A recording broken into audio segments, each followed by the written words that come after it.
had a session earlier in the year about this, so we've been kind of continuing this conversation.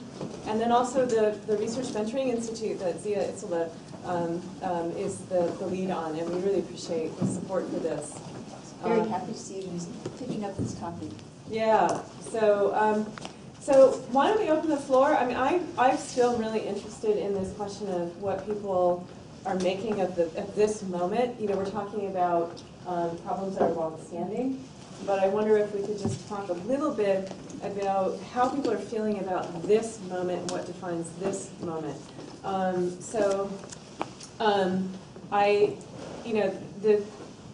Actually, I wonder where Barbara is. She just went to the restroom because we were chewing her ear. She didn't get a chance. Oh, she didn't even get a chance to. Okay. Yeah. But you know, in terms of actually seeing some, you know, instead of forward motion, some backward motion in some key areas. I'm wondering. Actually, I'm really interested in what Barbara would have to say about this. You know, like why we might be seeing that. But I just didn't know if people have ideas about this, what they think is going on in this moment. And actually, let's introduce each other. Right? Linda Werner. I'm an adjunct but full professor, so in computer science here since, and I've moved my way up since 1985.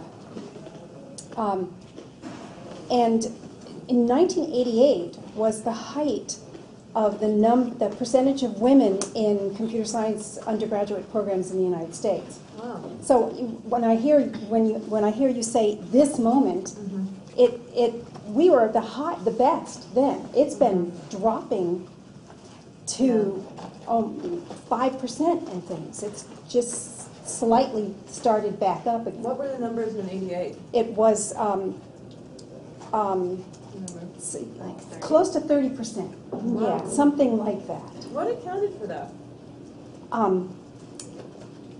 I don't know. I have a lot of ideas.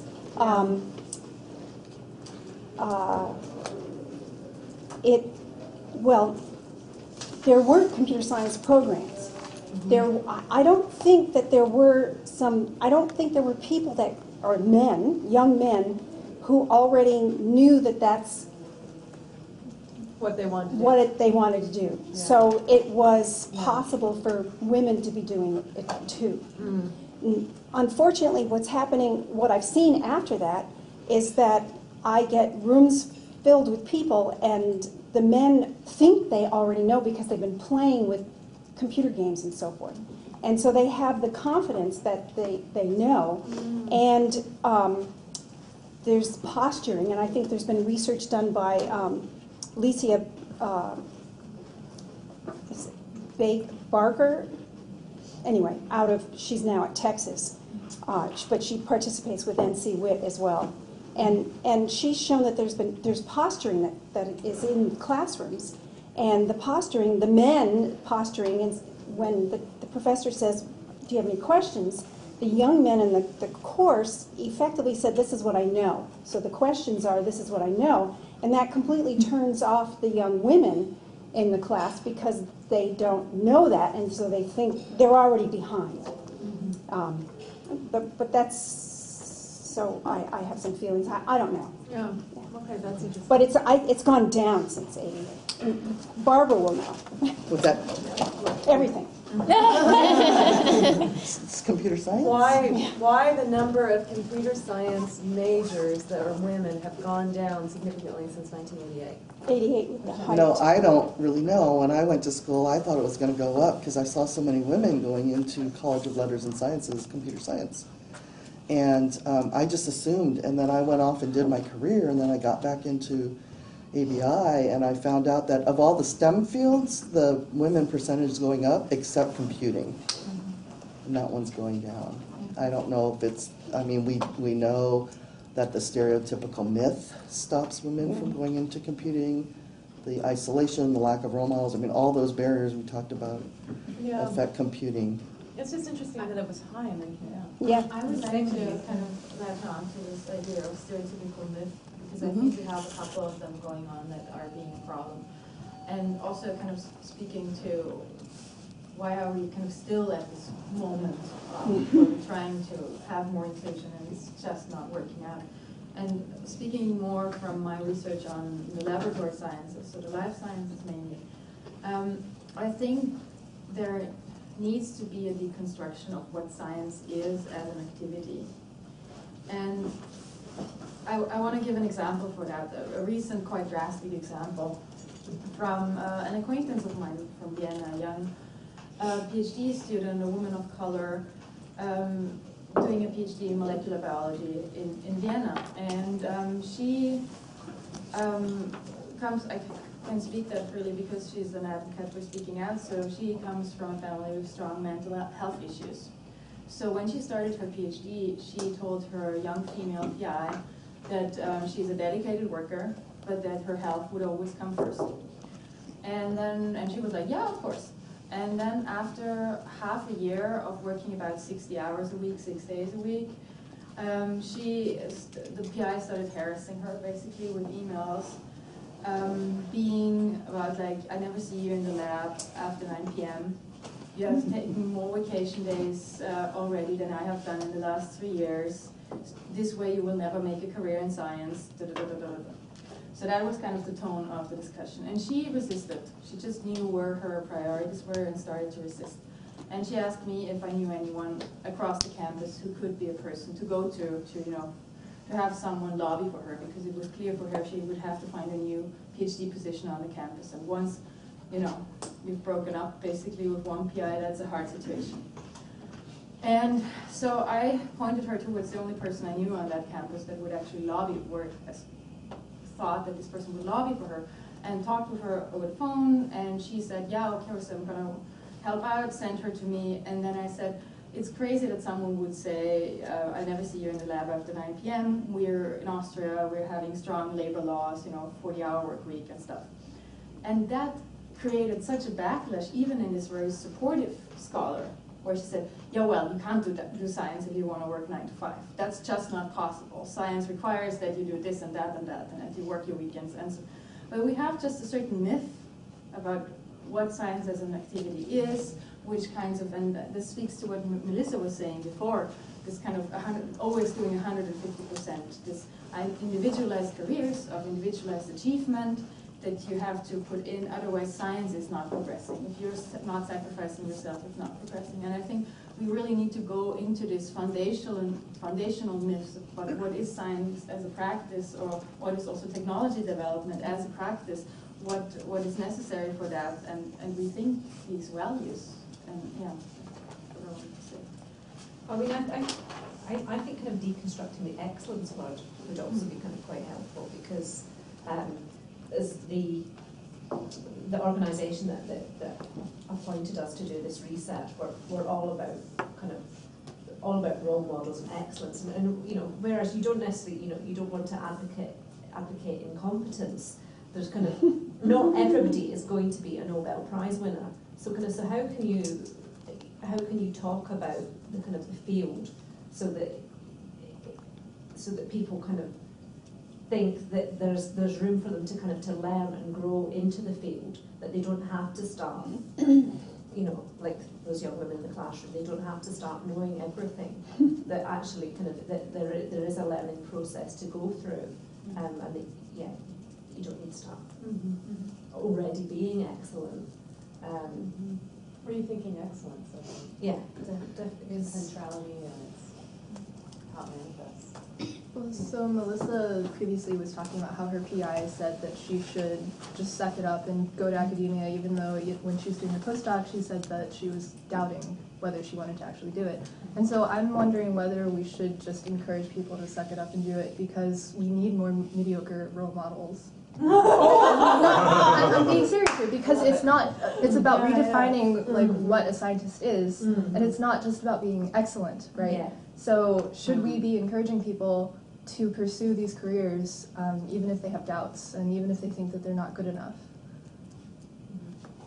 Would you want to moderate or let her moderate? I have something. Why don't you guys continue to introduce each other? Oh, Sorry, I'm okay. Jen. I'm an officer for WISE and a physics grad student. I'm Lauren. I'm in biomolecular engineering. I'm a grad student, and I'm also a WISE officer.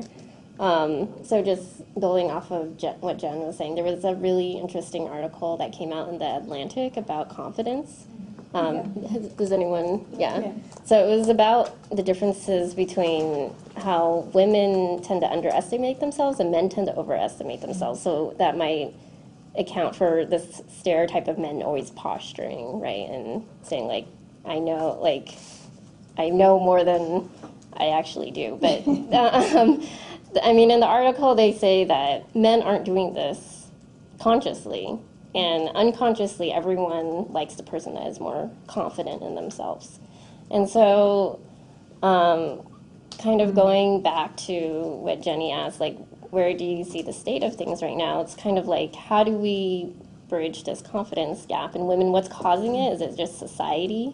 And then also, kind of thinking about, we want to judge everyone just as scientists, but I also kind of wonder if we need to just acknowledge the slight differences between how men and women communicate and how they are, because I'm wondering, do we have this science culture where it's very aggressive, very posturing because it is so male dominated, and that's their tendency.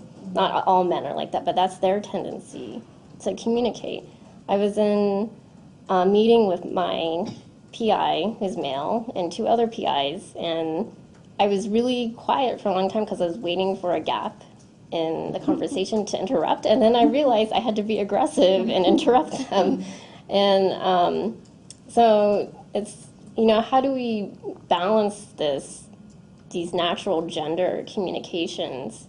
And then kind of the other point I wanted to make, it seems really like there's all this unconscious bias that is happening right now, and that seems like the major barrier, because people don't want to believe that they have this bias. And how do we make people understand, like Melissa was talking about privilege, and how does that also undermines women's confidence in their field? So it's just this complex issue right now about, to me, when I see things, it's really the 2 major issues coming out are unconscious bias and just women's confidence in themselves. Why do they tend to doubt themselves? Last point I want to say is there was a study that came out, and it was in economics, and women who don't get A or B in the first classes, they tend to drop out of the major. And so, but the men, that doesn't happen to men. Why is this happening? So.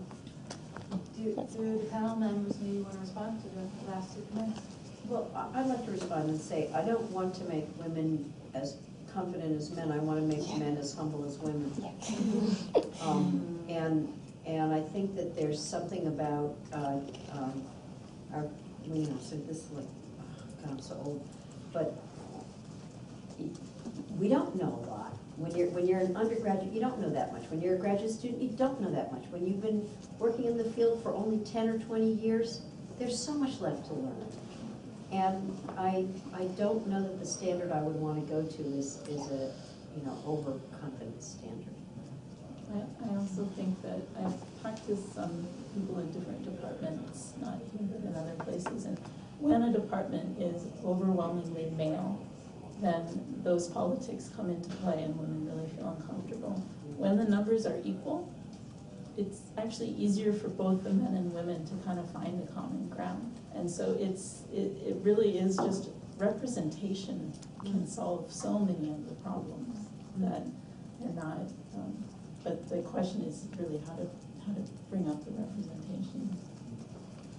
James Battle from Sociology. I find this very, very, very fascinating. I think that there are a lot of stereotypes at work here. One is that the Asian student is going to be passive and isn't going to be aggressive. The other one's that the African American is going to be aggressive just by the sheer presence, right? I talk to a lot of colleagues and grad students, and particularly African American males who, they go to all sorts of subconscious, I think, outlandish sorts of behavior patterns, like developing falsettos and all sorts of things, just to not appear too aggressive. But on the other hand, you're told by male colleagues that you have to be assertive, you have to be aggressive, you have to put yourself in your work and stamp your personality on your research and so on and so forth. But when we talk about things like excellence, I think in terms of subjective measures of excellence, when you have people who are, as the book is entitled, presumed incompetent, then measuring excellence takes on an entirely different measurement scale. So I don't know how that's necessarily going to be worked out in my lifetime.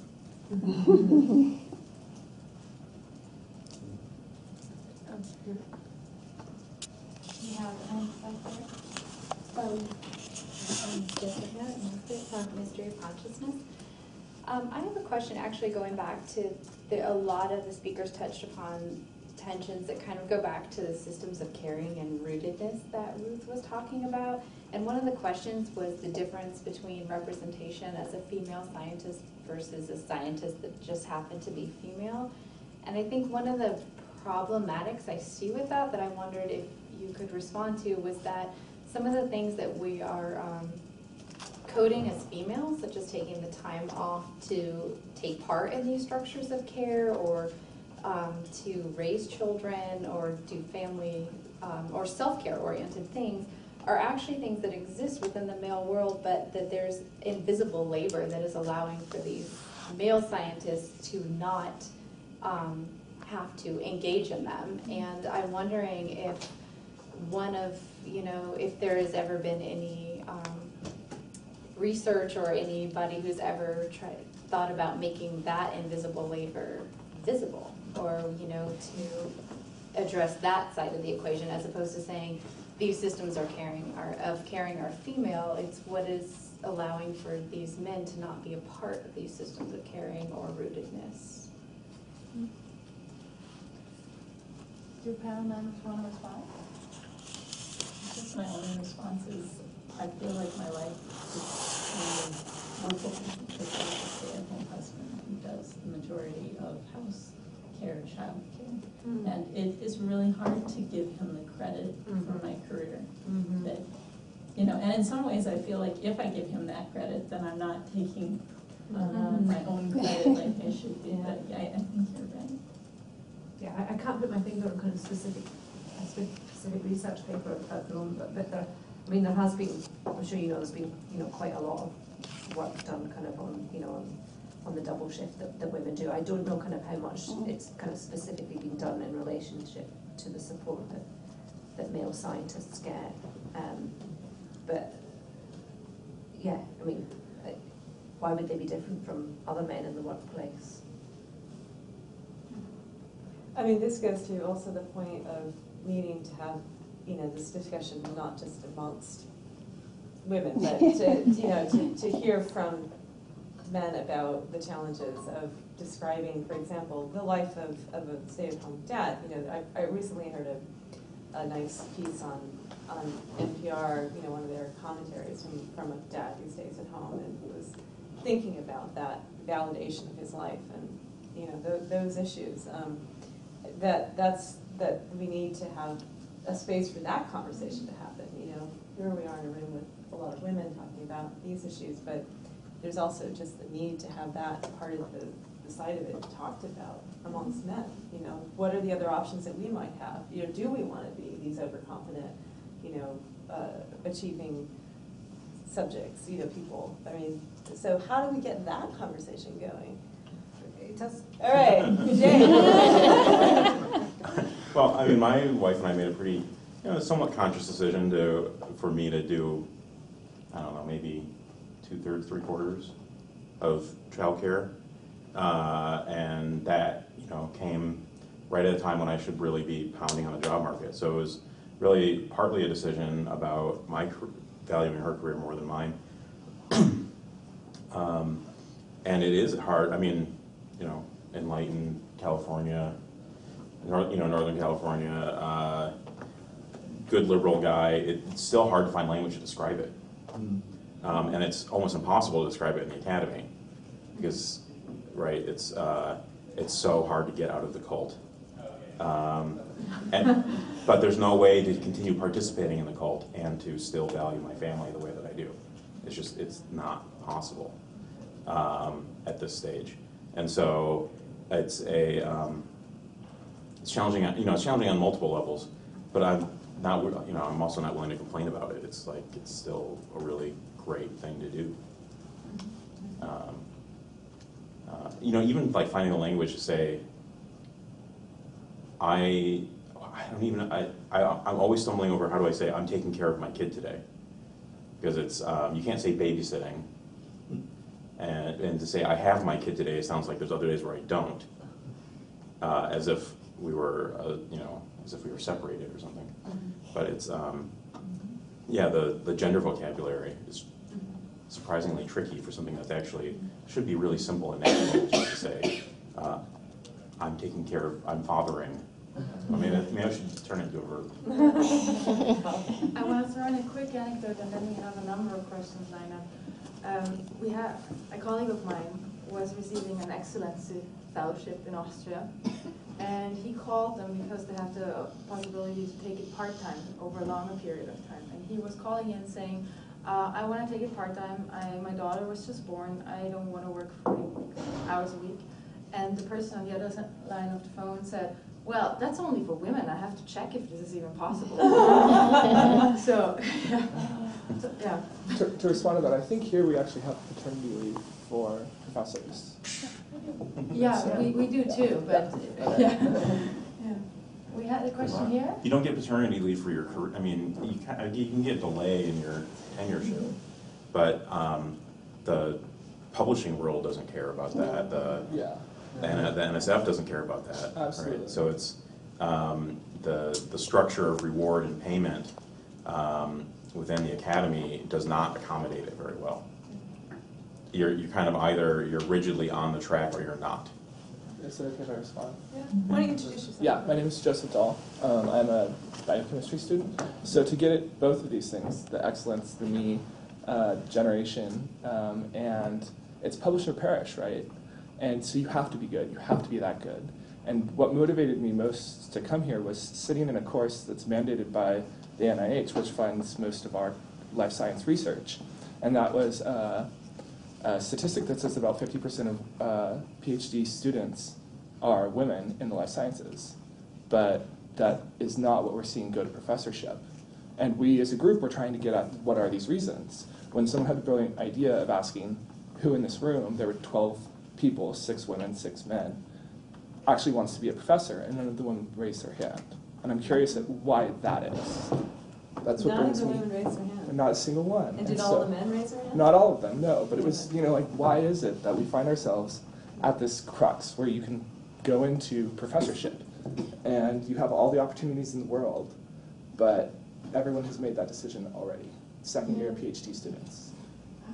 I could offer one possible response.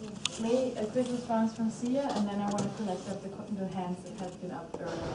So for those of you who aren't familiar with my program, the Research Mentoring Institute is also a graduate fellowship program for underrepresented minorities, and I'm also a staff advisor to the Women in Science and Engineering. So I have a lot of conversations with grad students who are looking at the job market and thinking about whether or not they want to join the professoriate. And what I hear, of course this is anecdotal, but I think it's pretty accurate, and it ties into maybe what Linda has observed about the decline of women in certain STEM fields, and I think it's the reason that women and people of color aren't choosing to go into the professoriate is because there's that requirement to adopt those behaviors that we've been talking about, such as aggressiveness, such as being willing to interrupt a conversation so that your voice can be heard, or to be self-promoting. And I'll give one quick example and then stop so other people can sort of chime in. But I had a conversation with one of my grad students just a couple of days ago who is being right now really pressured by her PI because she's not advancing as quickly as the other members of the lab in terms of publication and in terms of her research. It turns out, though, that the PI hadn't really taken into account that this particular individual had spent an entire summer working out a very complex protocol, actually a brand new protocol that only 2 or 3 other labs in the country are using. She brought it to the lab, developed it, and then freely shared that information with her other lab members. And now that accelerated their research. They, in turn, are very private and very careful about sharing their data with her or things that they know. And she said, this is just the culture of our lab. And in fact, it seems to be the culture of science in general. We're very proprietary. Right? We're worried about getting scoop. We're worried about getting the publication before somebody else gets it.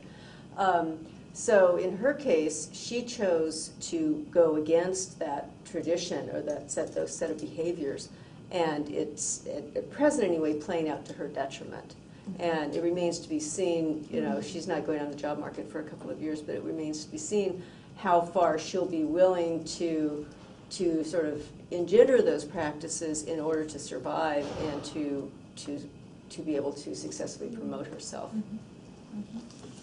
Okay, I've seen a hand over here. Is this anything you want to contribute? I think the moment passed. I was actually in response to something that. And then I was seeing Tracy and Lauren and Miriam.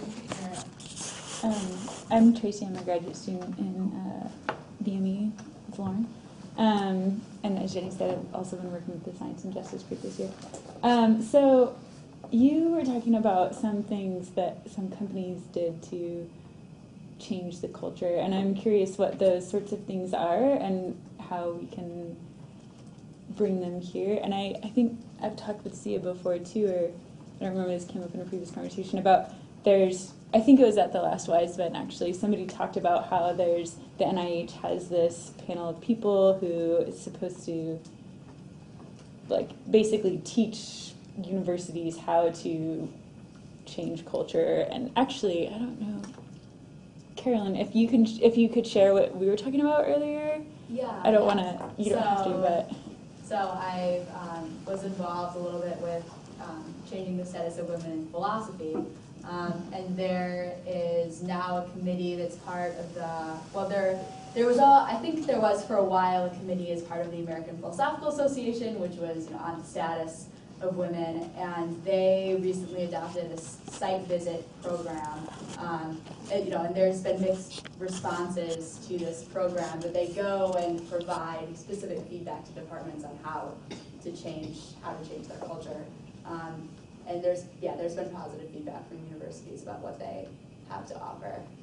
And of course, what? And some rough spots. And yeah, which had a lot to do with with one of these reports being made public, and then the increased visibility that these kind of poor practices on the part of the department got in the press. So I kind of thought that was I kind of like the idea of the reports being made public, because then it gives, like, okay, Jake shaking his head, but I could see how it might give an institution more incentive to change, to have this bad PR, right? Like, well, I don't know. It's an invited site visit program as it stands. So if this were some kind of like regulatory mechanism, right. Then maybe okay, so we're all being held to the same level of accountability.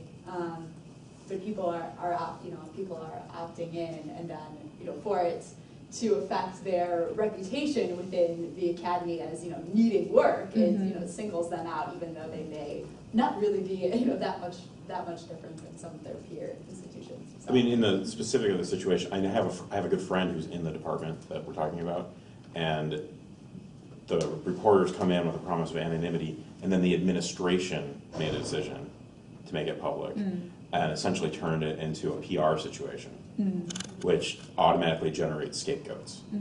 So where they had been making positive cultural changes for a while, and the reports sort of covered a problem that they already knew they had to address, and were starting to make changes, and then by administration, the administration has different goals than professors, and within a department, sometimes that clash is good for a lot of people, sometimes it's bad for a lot of people, and this was a case in which it turned into something to make PR. Yes. Sorry, this turned into a digression. Does anyone of the panel want to respond to the specific discussion? Interesting discussion. Otherwise, I would suggest we take, because it's nearly 6 o'clock, I would suggest we take the 2 final questions that we have here and then have a collective response to the 2 questions.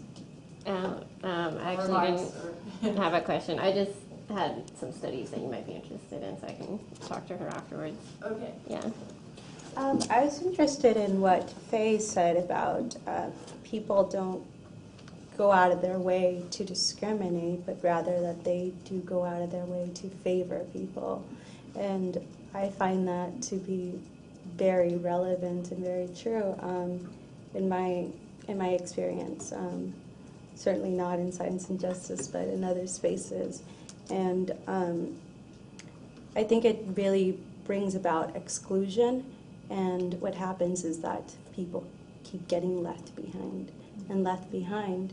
And I just wonder, how do you even like pinpoint something like that, address it, make some sort of actual progress towards that, and go beyond that. Yeah. So, and maybe all the other panelists will comment on this too. A woman named Peggy McIntosh has something that she calls the invisible backpack of privilege. And one aspect of that is that we are unconscious of the ways in which certain attributes will privilege us, but we also don't look at the ways in which, if we are privileged on some dimension, helping somebody like us has a consequence that we may not intend. And I think that having everybody become more conscious of some of the unintended consequences, without saying that there's any bias at all, conscious or unconscious, it's an effect that has, you do behavior. So sometimes we do behavior that's guided by our implicit biases. Sometimes we have no bias, except to be friendly and nice to the people around us. The people around us are just like us. And so we are privileging those people who are just like us. And to invite people to say, you're not a bad person, but how do you want to live the ideals that you hope you're living? And to invite some self-reflection sometimes. So I think the very best example of this was when Paul Gray was head of MIT, and Hopkins went to see him. Nancy Hopkins went to see him, and she had measured out all the lab space. The guys, the men, had bigger lab space. And Paul Gray's immediate reaction was, well, they must publish more. She said, no, I've gotten everybody's publications and I've factored it in. And it wasn't that they were giving women smaller lab space. It was that a male would go in and ask for, I need this extra room in my lab, or I need to move here, I need to move there. So immediately the next thing that Paul Gray did then was to give any extra, when he was assigning labs, he just did it until there was parity. She didn't go in and say, hey Paul, I know that you're a sexist pig, because actually he's not a sexist pig. She went in and said, this thing has happened, we're all scientists, how do we deal with this thing? She was very calm, just inviting people to look at the unintended consequences of their behavior. And I think as we do that more and more, that people become a little more conscious of some of the ripple effect that perpetuates the privilege of those with privilege to start with. So going like 3 minutes over time, I would like to invite maybe the panel members, if they want to have a short final comment before we're going to wrap up what has been an amazing, interesting discussion. So I guess one thing that I would like, if people are interested, I've found a lot of really good information in the blogosphere. Isis the Scientist is a person to read her blog and look at to see who she talks to. A drug monkey are two people that I think are really interesting voices. What was the second one? Drug monkey. And have some very interesting stuff, and they also linked to that study about the philosophy department that was discussed. And the other thing one thing that I saw at a recent conference that I thought was really interesting was an idea of using theater as a way to explore these issues. And there's a theater company out of the University of Michigan who partners with a STEM group and has money from the NSF. And they will come and do a faculty meeting play, or a graduate student committee meeting play, or a lab meeting play, where they invite audience participation, but there's a script. And it's something, we participated in one of these, and it's amazing that sometimes just to see it in somebody else when you know you're going to be looking for it really makes you aware of what's going on. And I think the example was there was a faculty meeting with a younger faculty member talking and an older faculty member continually interrupting them. That was the script.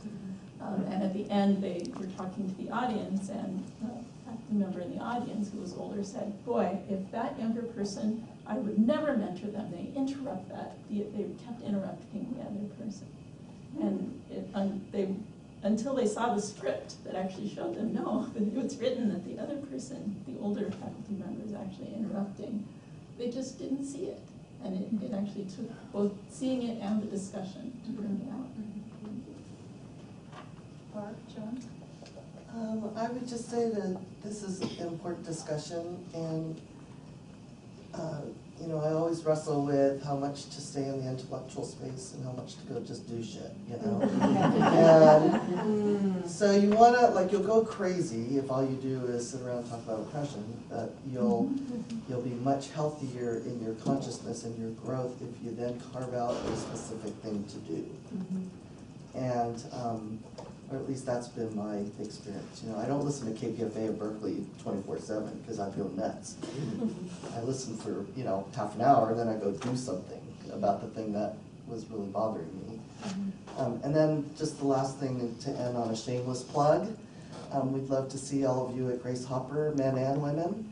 I'm going to be holding a focus group session there with the men at the conference because I want to know what it's like to be an advocate and to be a minority, and I'm really interested in, what light bulbs go off for men as they experience being in a room with 6,000 women engineers, because there's a lot of insight to be gotten there. Where is Grace Hopper held? It's in Phoenix this year. Yeah. October It changes and goes through. Yeah. 8th through 10th. Yeah. Yeah, I don't have any kind of amazing words of wisdom. I mean, I think kind of like the women who want to kind of more and more diverse things. I mean, I think possibly kind of part of what's worth doing is just finding out how many different types of activities are going on kind of out there. And so in the UK we have a thing called Athena Swan, where universities can enter and get awards, bronze, silver and gold, to demonstrate that they're alleged kind of gender sensitive in their kind of hiring practices and in the way that they that they organise departments, etc. And whereas one could be cynical about them and say that they're just PR exercises, they do still require people to go through audits of their culture. So I think, I mean, and as for younger kind of graduate students, just talk to each other. I mean, somebody asked a question about a clearinghouse, and there is just so much information out there, and it's not all kind of cleared kind of through kind of one portal.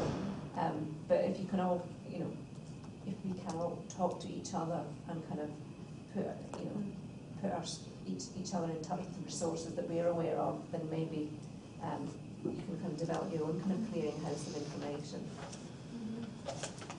Thank you, and thank you to all our wonderful speakers and to a very engaged audience. What I'm taking with me from here is that I think it was such a rich discussion, and I think what has changed maybe over the years is that we have, as Joan said, we have a lot of knowledge at the moment, and I think what is maybe a little bit hopeful is that we're maybe at a point where we can say, okay, how can we now make good of this knowledge? How can we actually start devising all these mechanisms to actually go forward differently? And that is something that would have been different 10 years ago. And so maybe that's a hopeful note to end on. And again, thank you everyone for participating. Thanks, Ruth.